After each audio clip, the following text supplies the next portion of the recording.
Hello, everybody. Welcome to Reddit Roast. Mal, good to see you again. Good to see you today, Sam. So, for those of you who haven't Reddit Roast before, what we do, what Mal is she scrolls through the depths of Reddit for people who are putting their profile online to be evaluated. And then we go to on their profile. Hopefully instructive, but yeah, a bit of sass find its way in here and there. Val, who have we got? So today we're going to be roasting a product manager who builds telescopes on his off days. We've also got a younger applicant who's been stressing out over job offers from an investment bank and from a consulting firm. We've got a software engineer who's making bank. He wants to get into IB, and is that realistic? We'll see. And we've got a Redditor who has volunteered his friend's profile to the RMBA sub. Isn't that a first for us, Sam? So I hope it goes well. 'Cause if we're going to roast and give them bad news, send it to the end. It might be good. All right, let's dive in. And yeah, let's dive in. That's our profile one for today. Is an Indian male, 29, 6 years of work experience, is currently at WebMD, senior product manager, recently promoted from product manager. Uh, Currently managing a product portfolio in continuing medical education that serves about 1 million healthcare professionals and generates 12 million in revenue.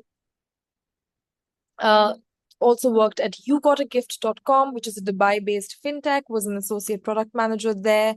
Um, pre Previously worked at O9 Solutions as a business or tech consultant on implementing a master supply planning solution for Estee Lauder. Other details, some entrepreneurial experience as well. In 2024, I attempted to launch a startup focused on the creator economy to improve how brands discover and collaborate with influencers. OP said that he had to drop out due to co-founder misalignment and financial constraints. But it did give him exposure to startup challenges. Education, Punjab Engineering College in India, B.Tech with a CGPA of 7.6 on 10. OP says his GPA might be lower, but the grading was quite stringent. On OP's converted himself, it's a 3.3 or to a 3.5 on a 4.0 scale. Hmm. ECs during college served as chief secretary of the Astronomy and Space Physics Club. Um, some really strong aerospace legacy at the college. OP managed 70 students, 2 lakhs of an annual budget, won a bunch of certificates and an Achievers Award, and after graduation continues to conduct astronomy outreach programs in rural schools, leads workshops and for high school students and does DIY projects. OP also says that he has directly mentored and inspired around 50 students to pursue STEM-related education. Post-MBA goals, short-term product management, products marketing, or strategy roles in big tech or high-growth tech companies. Long-term, move into strategy-led leadership roles at a leading tech company. Long-term aspiration is to build and scale tech products that operate globally. School list dreams, the Kellogg MBAI degree in SIAD. Target is Ross Duke, NYU Tech, Cornell Tech, and safeties in there, CMU, Texas, UCLA, and Oxbridge. OP has not taken the GMAT yet. What do you think, Sam? Hey, first up, really appreciate you giving so much detail there. Really, man, thanks for that. So let's dive in a bit. First, academics down here in the education section. CPA of 7.6 out of 10 is, he says, slightly aside, but it's not a train wreck. So, okay, let's see. Don't have a GMAT yet. That GMAT is going to GRE, whatever he ends up doing, is set that potential. I would say that because OP is an Indian and because OP is an engineer and because the CPA is a little bit on the low side, GRE GMAT is going to be 90 percentile, probably 93rd percentile or in that. We'll talk about that in a bit more detail. So professional, giving us a really clear down his journey, a couple of things that stand out for me. The first, product management is a classic MBA industry. Business schools like product managers. Why? Lots of collaboration in the role you do during an MBA, and most MBA roles as well. Lots of leadership potential, hopefully some good lead stories in there, maybe resolving conflicts, etc. So basically, a good pre-MBA role for purposes. See a promotion in the, I think it was. Yes, it was up. Recently promoted. There's a promotion in there leads to some letters of recommendation. The recommendation, the promotion, and there's quite a cool. There's nearly 2 years of work experience at all places, which sort of hopefully build on each other. And there's a bit of a narrative that can take shape. Add in the entrepreneur experience. OP is in a pretty good professionally. Great. Particularly, I mentioned this before, but just to be clear, Indian male engineer is about as ORM as it gets. So other factors need to be really work in favor. What does ORM mean? Like overrepresented. There's a lot of competitive Indian male engineers applying for the program, and they can't all get in. So that's where the competition comes from. From an extracurricular perspective, I love this idea of astronomy thing. Like, how often, when we're reading these roasts, often it's like maybe 2, very often nothing. This guy's got 3 paragraphs of stuff about astronomy and space physics. And there's obviously a passion in here, and would love if that could translate into the goals. At the moment, OP's goals, I think it's a product, if I understand correctly, it's a switch within product management, but to switch to a big tech firm and basically this journey up into a company. Perfect sense. That does work. You basically frame that as it requires an MBA. You get to senior product manager at WebM without to do this at Google, do this at Amazon, you need and that makes sense narrative there for sure. The long-term goal, which I understand, is to pivot into strategy kind of focused roles, but also makes strategy-led leadership roles. That also makes sense. The classic kind of product manager engineer journey is do an MBA, and then it's like a head office function where you're doing strategy work, overseeing teams, that kind of thing. That's a classic. Schools will love that. So that's a really good spot. Couple of things I on the goals perspective. One is at the moment, saying big tech, high growth company, leading tech company, mention companies by name, evaluation essays, and in your area comes to it. The other thing I would say, if either the short or the long goal could be astronomy related technology, that would be epic, right? You've clearly this passion for astronomy, and if you can combine with your tech product management experience, there's a really nice sweet spot basically nobody else is applying for, and you stand out and be unique. Would love that from a goals perspective. I have no idea whether there are tech companies doing astronomy. They've never come up. That's why it's a good one. So overall, an interesting call here, Mal. All right. OP has some questions. Does his school list look realistic, or should he rebalance? Yeah, so I think there's a profile look. I talked about that already. So yeah, let's move on to question 2. Is a school list realistic, or should I rebalance it? Okay. OP has first dream, target, and safety, which makes sense. A slight adjust that it's structured, because I think this is how the kind of commentary will add. The first of program are the tech days, right? These are MBA programs specifically for people with tech experience and tech goals. That is exactly the box OP fits into. The one that, this is Kellogg Guy, this is IU Tech, this is Tech MBA. These programs lot of CMU tech in that bucket because really tech school / program. So That group, brilliant, makes perfect sense. I put group the in UK programs, SEAD, Cambridge, Oxbridge. These will depend a lot on language and national links. These schools pride themselves on putting together a cohort of people from all over, and they really value international experience, really value European languages, particularly in SEAD, who have an assignment for their application. I don't see at the moment any evidence of either languages or international experience.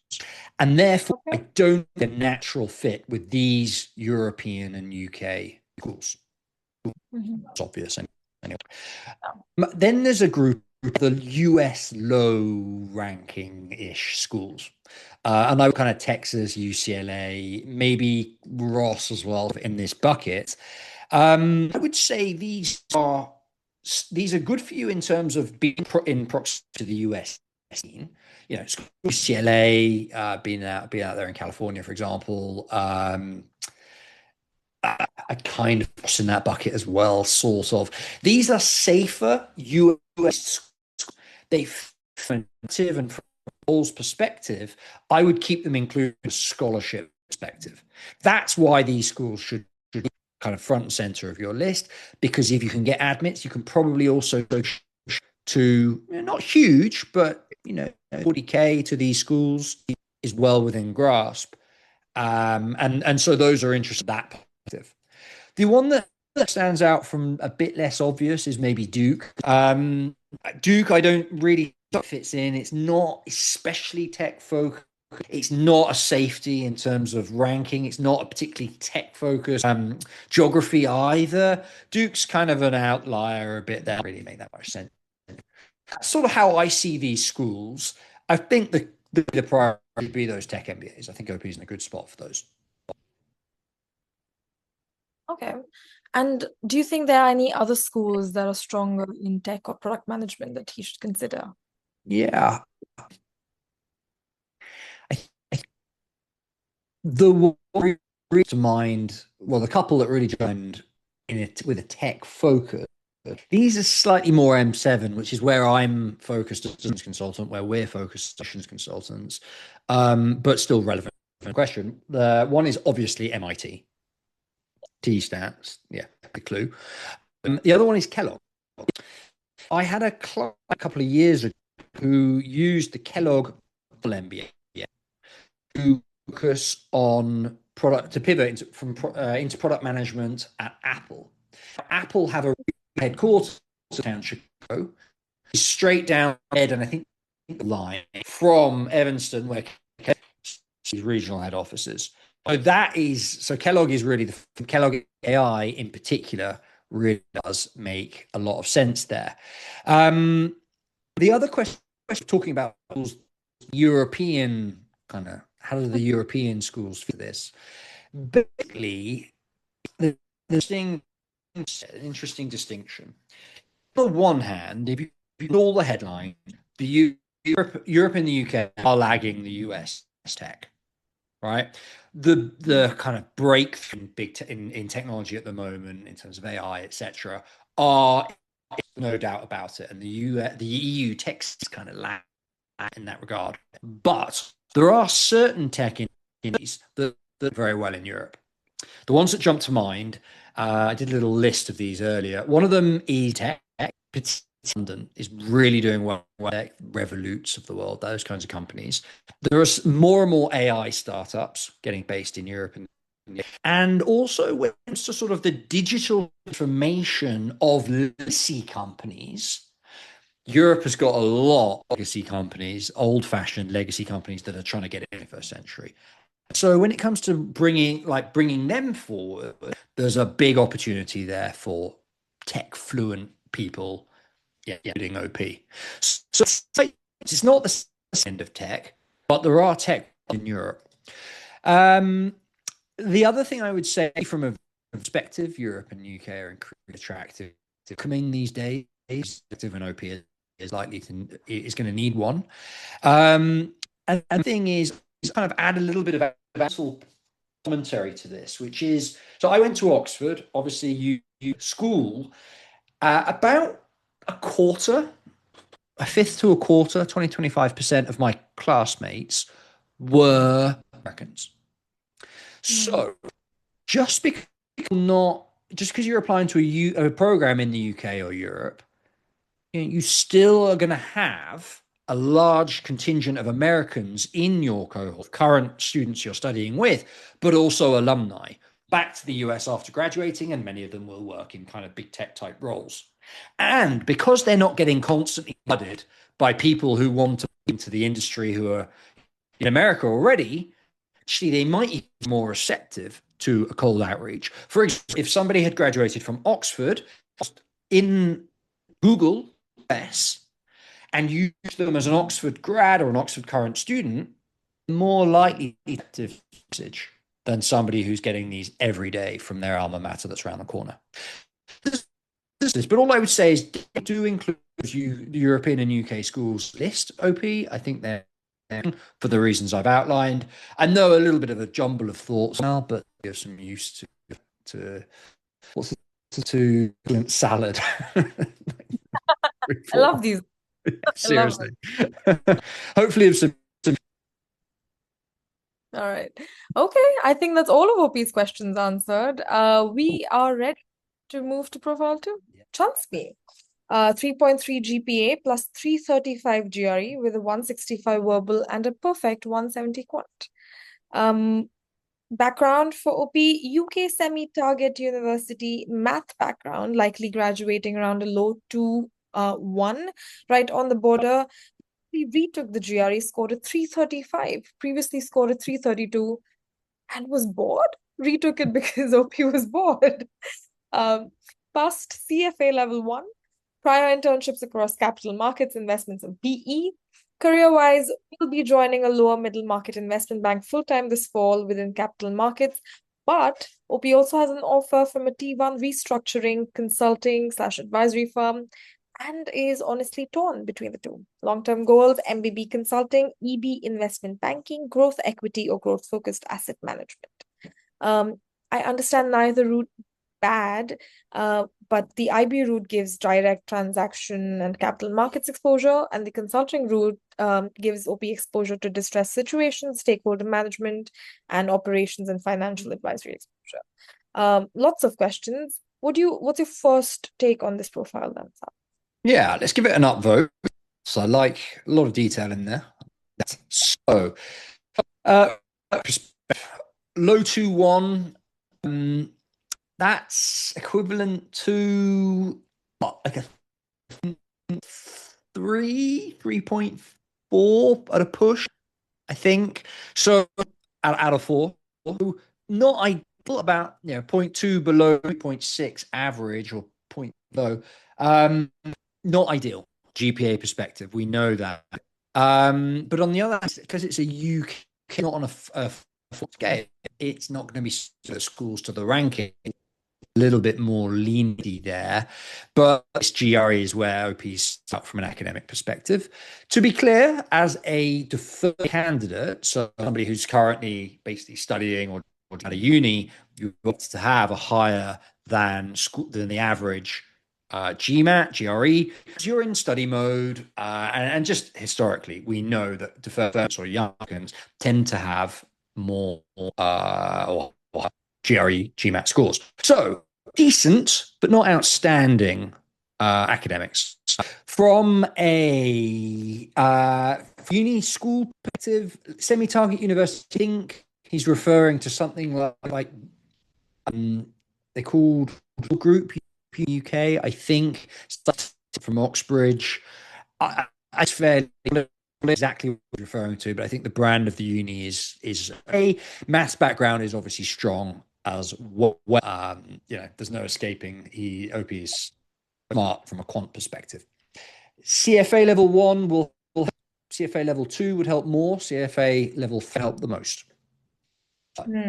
At his age, I don't think more to be expected. That's great. From a score perspective, I also just wanted to, while I was talking about academics, just want to flag this. Took it twice, and a lot of this happens a lot of time. People to get the score 3 or 4 points higher. Whether should they submit both scores in their application? And the short answer here is yes. Submit both, especially 2's already a pretty strong score. 3 is outstanding. Show them the determination, show them the commitment, and I appreciate that. Show both scores. Professional now, we've not got it. OP's fairly young in internships, which makes sense. Very, very diverse. These are very tough industry internships in capital markets, investments, PE, the same thing I did. They're well respected and they will open doors, and schools will like those. And from work expected of a deferred app about as it gets, because diverted 2 of these offers. So really, really nice. Yes, the extracurricular aren't, because I don't see any. And my worry is that this is because we have here a bro focused on his career and hasn't done much in the way of extracurriculars, particularly as these are less of a thing at UCLs than they are in America. Risk here that this is an applicant with no extracurriculars, and if that's the case, it's like the profile. Demographic, none mentioned. I don't think. I might be wrong, but none mentioned. If making assumptions here, but if white male in finance, and I'm allowed to say that because I was a white male in finance, then you're at a slight disadvantage from a overrepresented perspective, right? There's a lot of white men in finance applying for MBA programs, and particularly Steph, you're one of them. So TBD on that one, not sure. Goals. The long-term goals here, after when OP being a teenager here, long-term I think means when he's like 25, from what I gather. These aren't like, when I think of long-term goals, I think of like 20 years away. It's the thing you're doing when you retire. These look like short-term goals. I think OP just mixed up the word. Basically just listed all the sexy jobs that he could think of in finance. This needs narrowing down a lot, OP. It really, really does. MBB consulting, investment growth, equity, asset management, a lot, very different direction. And you really need to narrow down. And it's not a mistake at this point in a career. He's still young. And as far as okay, that's great. The next step is you need to narrow it down even more. And I guess it'll come down a lot to what OP decides to take up in his in the next. So we can obviously talk about that. So overall, look, Oppo's and he's asking all the questions. So tap into those. Okay. So which path do you think would position OP better for M7 T15s? Right. So Oppo's between banking. And I think, to be specific, middle market investment bank. So we're not talking about the bulge bracket, Goldman Sachs, Morgan Stanley's. We're talking about so the brand not outstanding, as opposed to the tier 1 restructuring consulting firm, which sounds like it's one of the in that industry. So that's a small plus in the direction of the consulting firm. But to be honest, as I think correctly alluded to, neither is bad. Both of these key, clear MBA feeder. So actually, the answer is not in focus. The answer is which one of the 2 roles specifically is going to be best based on some nuances. What do I mean here? Which one's likely to give you good recommenders? Do you get a sense? You might all know who your manager will be in each of these roles. You might already better get a sense of which of those managers is likely to be most or more on board, or a better kind of guide and a better to work with and a shit to have. Will be a factor when it comes down to asking for recommendations. So about that. Another is the management experience. Traditionally, in investment banking, you don't get management experience until really, really late. Typically, like until the like MD role, which is like 15 years line.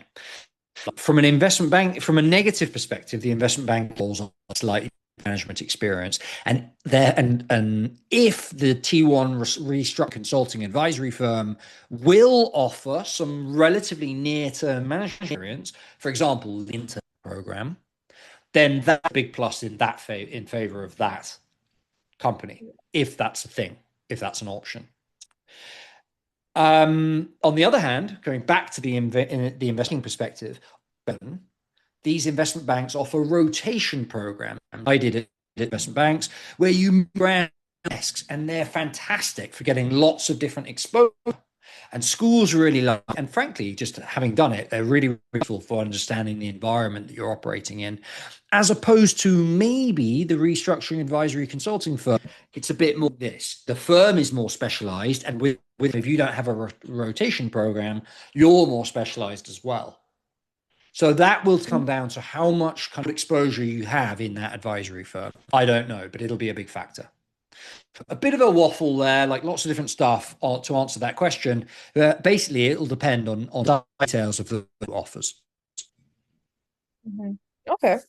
OP's next question is about the GRE. Does it offset the weak undergrad? And is OP stupid for thinking he can get into HSW? Part one, does the 335 offset undergrad? Yes, partially. Is that a lot of competitors are going to have a 335 and a 3.99999 GPA. And OP is not going to have a stronger profile as those. On part two, am I stupid for thinking I can get it in W? To be honest, I don't see HS for this candidate. To be specific, I don't see the leadership traits that tend to factor in to a Harvard early admission. There's no extras, for example. And OP's only done internships. So where on earth is OP going to get leadership experience from? I don't think there is any there. Looking at it from sort of perspective, finance bros typically don't really suit Stanford. From a kind of lots of different angles, but equal stats. But mainly it's sort of the emotional intelligence required and the interest required in the Stanford application barely comes finance. So I don't see H or S. Wharton, perhaps, is probably his reach. That's what Wharton should be. That's where OP should be focusing as his or her, not sure, reach school. And then maybe kind of down from there, Columbia and Booth, those schools also make sense. So yeah, that's my answer there. Okay. Next question is, which route would likely recruit better post MBA for MBB investment banking? Yeah,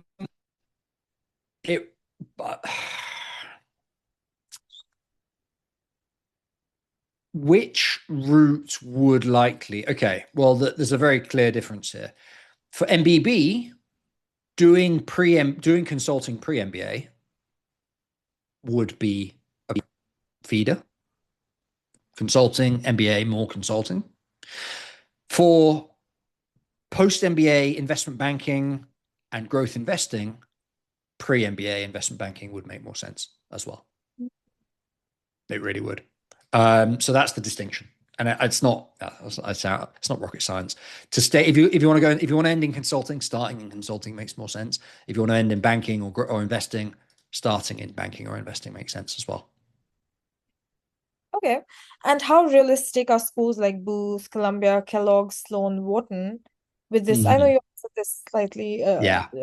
This is where OP should be focused. I did mention this a little bit before.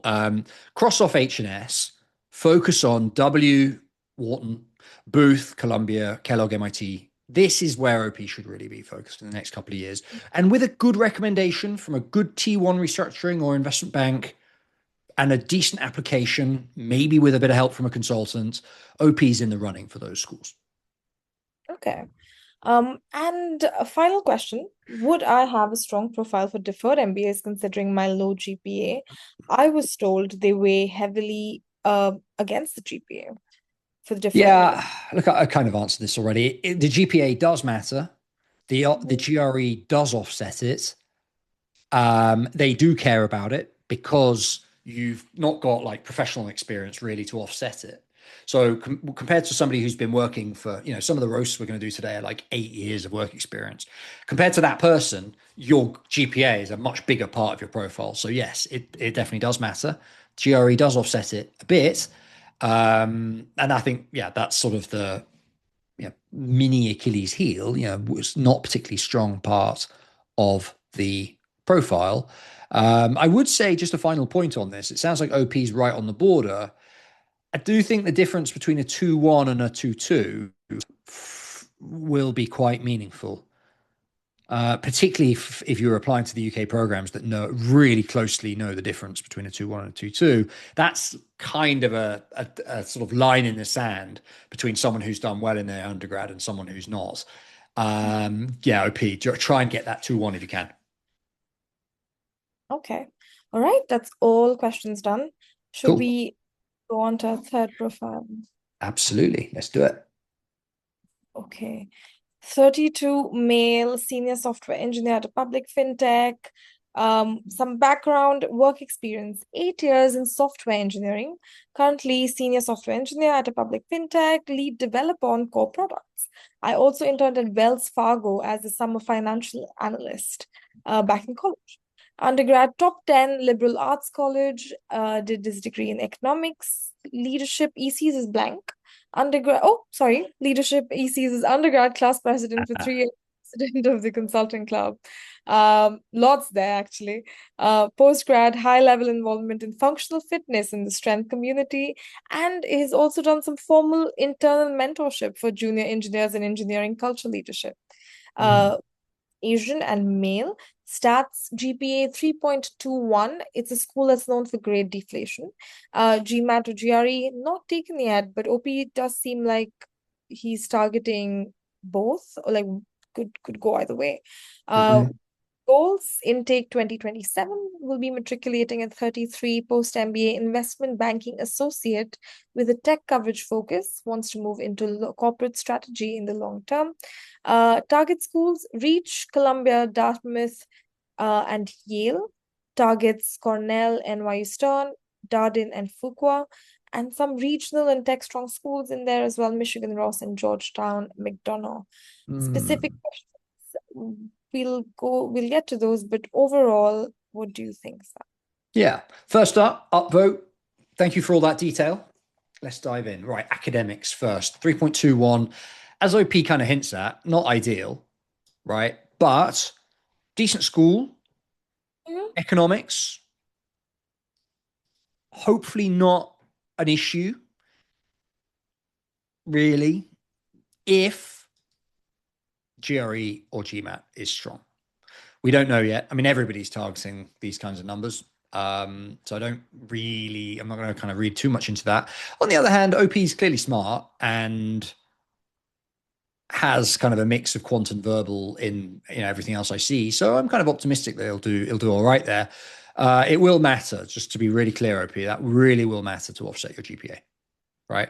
I would even say these are slightly on the lower side if you're going to offset your GPA.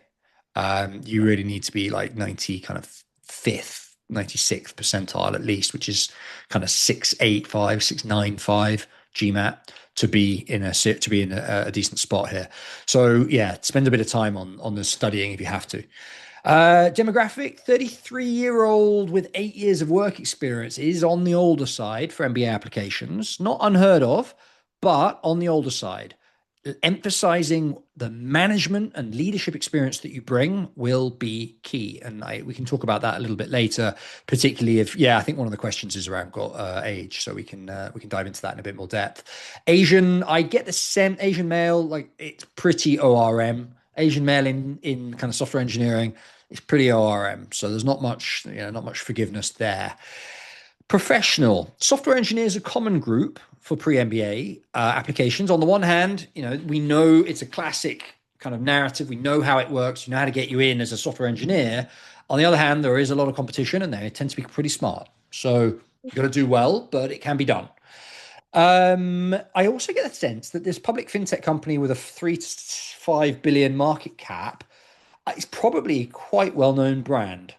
So from a professional perspective, I think that will help for sure. And I also expect that with 8 years in this role and currently a senior software engineer, there's probably a couple of promotions in there as well. And I also am inferring that OP has been at this role for quite a while because everything else was kind of interns and analyst roles, which means OP hopefully has some quite good relationships with his letters of recommenders as well. So positive on the academic side. And the way that a software engineer would typically leverage that for the application is to really focus on ways to leverage it, ways to kind of maximize it. For example, my long-term goal is to go into entrepreneurship by partnering with a non-technical founder during my MBA to build an idea, build a company. That's just sort of a bit of a detour on the software engineering side. And we can talk about that if OP is interested in goals and narrative and stuff. Extracurriculars. The undergrad stuff, a little bit, I mean, it's solid, but because it's undergrad, most people have some undergrad extracurriculars. It doesn't count for quite as much. This fitness community thing could be interesting. But if it's just like, I chat to people at the gym while grunting, it's not adding a huge amount. But if that community is like a formal community with a group, a Facebook group, for example, or a LinkedIn group, or sponsors, or things like that, it could be a more serious extracurricular that carries quite a bit of weight. Hard to say. But OP, if it, try and lean it towards the community angle and the formal community angle if you can.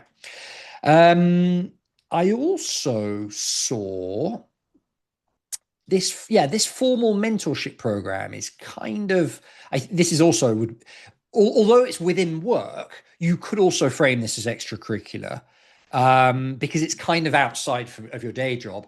And however you frame it, it'll definitely be useful material for leadership essays and for difficult decision essays, those kinds of kind of non-career narrative essays that schools ask for. This will be a super useful trait and schools will like that. Make sure it's a poignant bullet point on your resume as well. Now, goals. This is where things get a little bit hit and miss, I think, for this candidate. Things get a little bit shaky now. Post-MBA, investment banking, associate, tech coverage focus. I don't like this much. As a former investment banker who went through internships and rotation programs and grad programs at different investment banks, I don't like this as a goal. On the one hand, just to put very simply, 33 years old. By the time you graduate, you'll be 35. Investment banks don't want a 35-year-old analyst / associate that is going to, has like family commitments. They want a 27-year-old who they can beast and absolutely drive them really, really hard. And that's not OP's profile. They want hardcore finance experience. OP has these summer analyst type roles, but it's not really. OP's a tech person. Pivoting from a software engineer to a hardcore finance role, it's not obvious. People have done it, but it's not the narrative that's going to do best with schools, with applicants. I much prefer the piece on the corporate strategy side. If this was corporate strategy within a tech firm, and particularly a fintech where OP is already working, that would make perfect sense. I've been in a software development role I've worked on projects where I've engaged with managers. I like the look of their job. I need an MBA to pivot into a corporate strategy role at a fintech. That's what OP should be saying. That can work really, really nicely. So goals, wary, but can be done. But I think OP is going to have to change focus a little bit. So overall, lots to get into. Decent profile. Again, decent profile on the older side, brings its negatives, brings its positives. Might have to pivot goals. But again, a decent profile, asking the right questions, I think. Okay. So a few questions from OP. The first would be goal of the Tech IB and corporate strategy. Are there other programs like Haas or Anderson, say, that OP should consider to round out the list? Yeah. Look, I'm going to make an executive decision here to rule out the IB roles and focus on the tech corporate strategy side, which I think is by far the best career narrative for OP. And so, yes, there are schools to focus on. Berkeley Haas is a good fit, obviously has feeder and close proximity to Silicon Valley tech, as with UCLA. Other schools with strong tech connections, MIT, I mentioned it earlier, obviously. Kellogg, not in Silicon Valley kind of proximity, but very, very strong tech focus or tech credentials. CMU Tepo, we mentioned, I think, in one of the earlier roasts, also well known. And when I was searching for the kind of whether there's any outliers that I've missed, UW Foster came up as an interesting, University of Washington Foster came up, where over half, apparently, we need to check this, don't quote me, but apparently over half of its graduates go into tech. Strong tech focus there. Yeah, don't hold me to that, but it sounds like very strong tech placement. Not a school we work with often, but worth considering. So that's a list of schools. And I think there's a kind of delving into this in a bit more detail because tech is quite broad. I think fintech is a really good angle. The other kind of proxy for tech that we use in cases like this is Amazon. Why? Because Amazon is historically one of the biggest recruiters of MBA graduates through things like its Pathways program, et cetera, et cetera. It has a very strong data focus. For lots of reasons, it suits MBAs very, very well. And the school that consistently places the most people in Amazon is Kellogg. So despite not being on the West Coast, Kellogg should definitely be on OP's list. Okay. And OP's second question is about the 3-year class presidency that he had at a T10 LAC. Would it help mitigate the 0.21 GPA for M7 schools? It does a bit.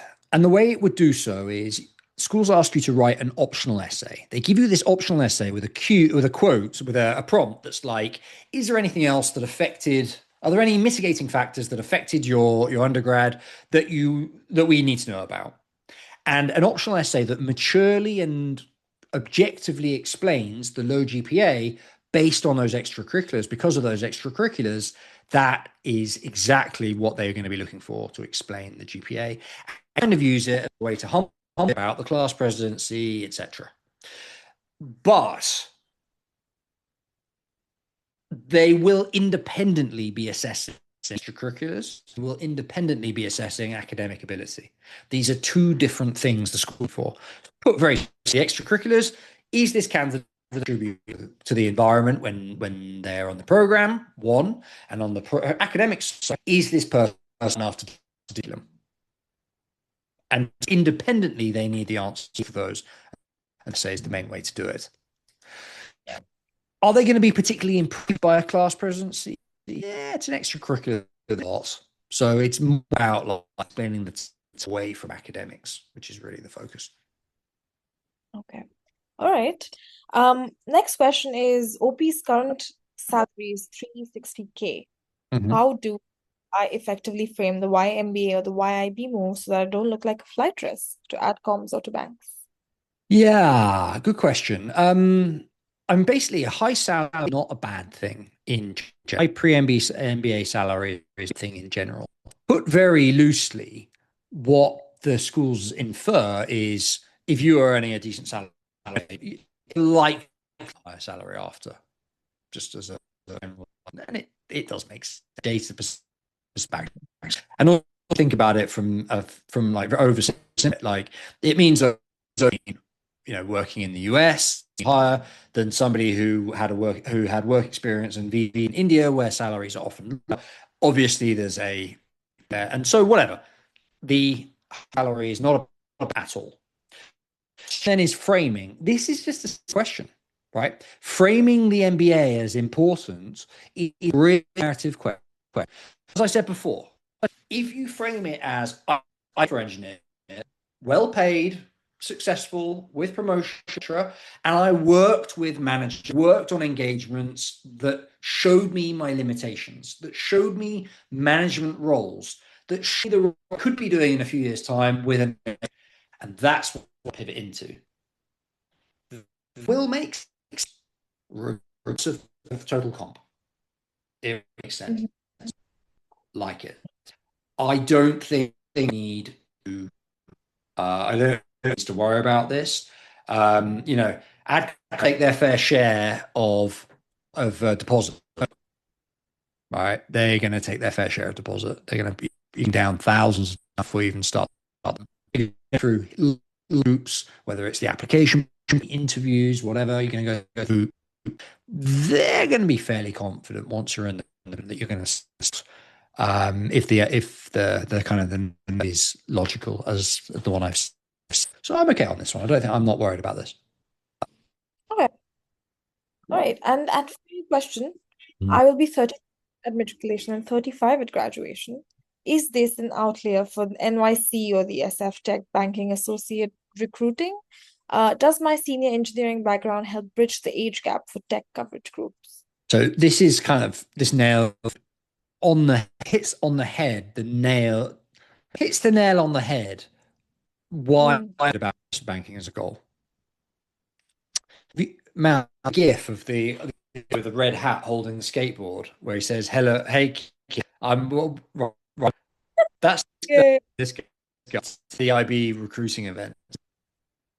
It's going to be just kind of framing it. Ideal. It's really, really not ideal. Focusing on managerial roles in the tech side. I don't think that really makes sense. Give it a go. If you're on the give it a go. I'm here to give you a help you now that's going to get you excited. I think that is IB. So the short answer is it's an outlier, yes. And does the senior engineering background bridge the age gap? Like, why would it? I don't get that. You're going to be hi, fellow kids. I'm an engineer hoping into banking. Yeah. It's not going to work. It's not a good look. Cool. I think I've made that point clear. Right.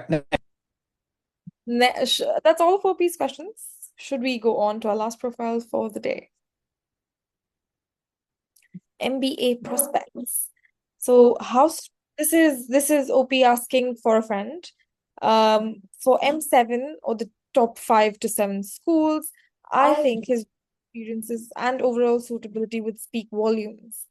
Early to mid-20s, UMass Amherst grad with around a 3.6 GPA, 3 years of work experience in Vanguard or mainly Fidelity financial analyst / investment roles, 2 promotions in 3 years. Strong interest in investing markets and long-term business leadership. Points about OP's skill set, personality. Father went to Harvard but didn't graduate, so not sure if dad has a legacy. Some mentorship volunteer experience with Big Brother, Big Sister, as well as work in charitable foundations in New England. Yeah, what do you think of this? Assuming strong test scores and solid execution on essays and interviews. Yeah. Good. I mean, good friend. The the good news is, I think that, yeah, the friend is going to be able to share some positive feedback here, because I quite like. Let's dig into it from a academic profile perspective first. 3.6 GPAs, bang on the M7 average, so that's pretty nice. From a GMAT perspective, we'll talk about this, but obviously the GMAT is going to be important. That's going to be important, especially for schools. Definitely going to be a factor. I think academic point is UMass. It's not exactly a university, exactly Ivy, so that's not going to help. But I think professional experience, P's a bit stronger. These are very well-known brands, financial world, Fidelity, massive asset firms in focused roles as well. So if OP was in like an ops role or a back office, would be one thing, but no, it's in like a front office role, classic pre-MBA experience, and it's catnip to business schools. 3 years, so really, and hopefully that leads to strong recommendation as well. Sounds like no mention of recommenders are on board. That's something OP is going to have to ask a friend, because it'll be an important. From an next perspective, the I like is this Big Brother Sister Foundation. I had a with them years ago now, and success. Use this experience in essays. This is good extracurricular. Especially if OP move from a sort of general mentoring experience to a more leadership role, for example, on the junior board. That would be a really strong extracurricular. Demographic, not much on male. I think it says him. Yeah, his job experience. In terms of about 3 years of work experience, which is about I think in terms of demographic, OP's OP's a good for lots. Pretty vague goals. That's the goals here. Is it maybe in the comments? So it is in under 3 years of work experience. It says strong interest in investing, markets, and long-term business leadership. Yes. Okay. Fine. You don't know on the goals, and that's something his friend is going to need to figure out, because as we've talked about at length, having a really clear career narrative makes a lot of sense. The typical ones, not to kind of falling here, but just typical post MBA for applicants would be either a finance role in a tangential in another industry. For example, in the earlier roast, we talked about somebody for astronomy, a role in an industry that makes sense, a role using your professional skills in an industry you're passionate would make a lot of sense. A finance-focused role in an industry that aligns with OP's extracurriculars would be one way of doing it. Or to return to the same industry, the Vanguard, the financial, the Fidelities, etc., in a more senior role. For example, skipping from individual contributor into a leadership role would be a really good, YMBA. So a couple of different typical options there but easy to fix and just like the next part of the work, not something that handicaps OP necessarily. So overall, a good friend and a decent profile. Okay, and what tier do you think would you realistically put this profile in? Yeah, this is like quite the assumption. Strong execution on essays and solid execution on interviews. Those are three big tasks that are going to take 3 months. Assuming three that assuming means like a couple of months of studying at least, and able to get a 6.85 type GMAT score. Massive assumption to make. Fine. Then it is an M7 profile, including HSW.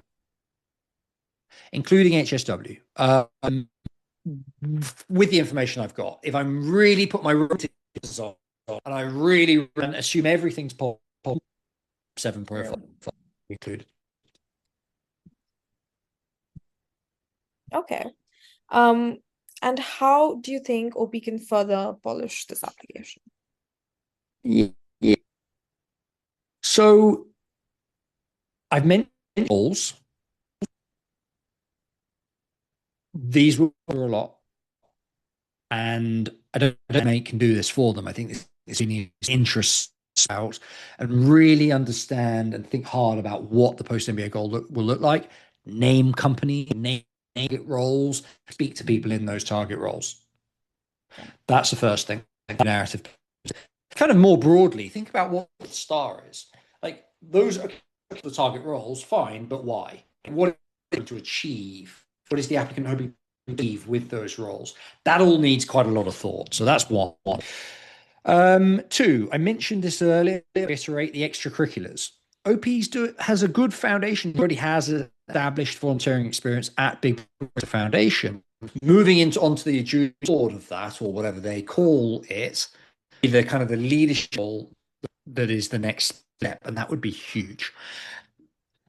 Even if it's like a senior volunteer that the timetable of the volunteers. Again, leadership experience with curriculum would be really, really nice. A little bit of what would be needed specifically for Harvard and Stanford, because I mentioned the HSW but there's some really unique things needed for Harvard and Stanford, and so I'll quickly touch on those. The Harvard part will come down to showing demonstration at scale, and that comes down to the extracurricular leadership he can get, but doesn't necessarily. That'll be a big thing. And then at Stanford, it will come to whether OP can integrate and emotional intelligence and vulnerability and inspection in the application that goes way beyond what most finance are able to put out at 27 or so. They tend to be quite professional minded, driven, determined, but haven't really had introspection and the emotional intelligence. Again, I'm allowed to say it because I was one of them. So that will be the Stanford. I don't see it right now, but maybe it's. So that's how he comes to the application. Okay. And do you, just going back to OP's comment about his dad going to Harvard, do you think that legacy helps? Yeah, big open question here. Officially, so for admission purposes, as in they did, and they do in the application. Explicitly a question of do you have any relatives, not just Harvard, but other schools ask it. Do you have any relatives who graduate who are alumni? And the official answer, no, it's not any difference from an admission standpoint. But there are subtle benefits in who has a Harvard network. Say with students and it might be a little bit easier. For example, or assume the dad has friends who did graduate, or but who did, who are perhaps Vanguard at Fidelity, at a lot similar industries, has a little bit of an advantage when it comes to reaching those people and speaking to them. Small advantage. And then the other is a slightly more nuanced thing, which is more just familiarity with what it brings with the admission process, with kind of top. I don't know if, to be fair, if it's Harvard BA or a Harvard Business School or whether it's another Harvard department. Familiarity with what a top school provides has kind of a nuanced benefit when it comes to conversations with experts, etc. Conversations, things that an consultant can really help with, but without using an admissions consultant, OPP has dad who he can ask. So there is definitely a benefit for that. So nuanced, but small, yes, Harvard, a little bit. Okay. And what do you think is a good score, like a GMAT score for OP's? Yeah, I alluded to this before. When OP streaming strong scores, I mean, I'd like to see 95th-ish percentile or higher for M7. It means 685, 695. It's 7, particularly from Stanford. Okay, yeah. Is All the right. I would say for this profile is where the Harvard or Stanford number needs to be. All right. Okay. That's all of our profiles for today. Great, great. A bonus. Yes, we've got an interesting bonus today. Anyone else feeling massive drop in work performance and passion while prepping for their MBA? I used to be a high performer, ex-startup, fast-paced background, significant pay jump within a year in the same company. But ever since I decided to pursue an MBA, I've checked out mentally. I'm doing the bare minimum just to keep things running while my brain is 80% focused on GMAT and the essays. I feel a mix of guilt and I don't give a damn anymore. Is anyone else in the same boat? I mean, short answer is yes. I can see from the notes that like there's already a curve. There are people, a lot of people. It's very, very difficult to write applications and do that and work well. I always tell people choose two of the three. Choose two. You can do two of them well, but you can't do three of them. And it looks like OP's, doing the work on studying and essays. It's totally normal. Not surprised in the slightest. Plenty of others in that boat. And I was actually the same. The GMAT working in investment banking, I got a 70 in the end, which is a decent score back in the day. That was like 6 or so years ago, on the old test. And I did that while working. It definitely took out for my work. There's no excuses. I definitely had less effort, less commitment in my work because I simply couldn't do everything else. I was getting up at like 4 a.m. to do a couple of hours study or being at my 6:15. You just can't. It's human to do it well. It sounds beasting himself at studies as well, and is in the same position. Totally normal. The only thing I would say here is just be careful not to aid your recommenders. Gonna need two people, preferably from your current role, current job, who've managed you direct possible to nice thing you when you apply for your. It's going to be difficult if you're focused on and your bills fire because you weren't paying attention. Big. Really like totally normal what OP's facing, but don't alienate your recommendation. You will need them later. Yeah. If you see the first comment, someone was denied a promotion because it was an MBA prep and the performance dropped. Happens a lot, but don't burn. Give it as well. Yeah, quite common, but we're human. We're all well. We are intellectual over everything, but we're human. We can't do everything. So if you're an applicant working, looking at GMAT and looking at your application work, we can do. I mean, we generally we like for it. We see better results when candidates got the GMAT away and are then pivoting to essays. It's a really important factor. As I say, you can't do well, but you're going to keep working. Therefore, I'm going to need attention for the application essays, and it's best if you've done that GRE already. It's a thing, and it really plays into the process. So yeah, good luck, OP. Really good. Yeah. All right, that's all of our profiles and our bonus for today. Fantastic. But dredging all of those profiles, really. And if you've watched today and you've enjoyed this and you'd like your roasted, post it on, give us all the information we need and give us a DM, send us a link saying, hey, my profile's up. Absolutely will do it. If you've liked the video, feel free to subscribe to the YouTube channel. We post these every week. We roast every week throughout the cycle. And for light as we were today. So those are quite good to watch. And thank you very much to talk with you. And I'll see you again in time. See you again. See you for the next roast. Background. See ya.